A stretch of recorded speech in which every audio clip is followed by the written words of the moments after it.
চলো আজকে তোমাদের সাথে শেয়ার করব ক্লে জুয়েলারির টিউটোরিয়াল ভিডিও। ক্লেটাকে ভালো করে মিক্স করে নেবে, হাতে কিছুটা পাউডার নিয়ে যতক্ষণ না পুরো সাদা হয়ে যাচ্ছে ততক্ষণ হাতেতে যেরকম আটা মাখো সেরকমভাবে আটার মতো মাখিয়ে যেতে হবে।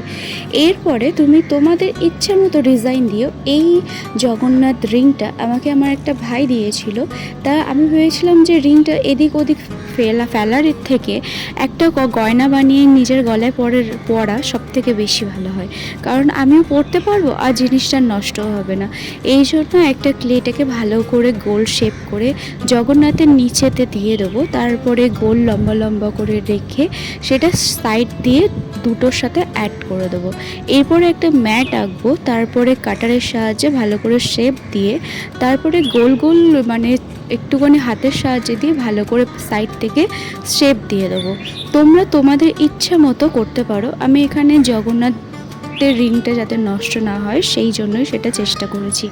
এরপরে হাতের সাহায্যে কিছু পাতা আঁকবো, পাতার সাহায্যে কিছু গোলাপ আঁকবো। তোমরা হাতের সাহায্যে পাতা আঁকতে পারো কিংবা অরিজিনাল পাতার মধ্যে ভালো করে এটাকে ক্লেটাকে বসিয়ে সেটার সাহায্যেও করতে পারো।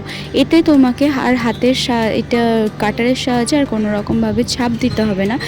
পাতার যে অরিজিনাল যে ভাইবসটা আছে পুরো ওর মধ্যে অরিজিনাল ভাইবসটা আসবে। তোমরা কাঁচা পাতা বা টাটকা পাতা যদি না পাও তাহলে ক্লের সাহায্যে কীভাবে পাতা বানাবে সেটাই তোমাদের সাথে শেয়ার করলাম। আর খুব সহজে কিভাবে গোলাপ বানানো যায় সেটাই তোমাদের সাথে শেয়ার করলাম এখানে। এই জিনিসটা খুব সহজ বানানো, তোমরাও পারবে, চেষ্টা করে দেখো। আমি পেরেছি যখন তোমরাও পারবে। চলো মন থেকে বলো রাধে রাধে, আর কেমন হয়েছে সেটা অবশ্যই আমার সাথে শেয়ার করতে ভুলো না।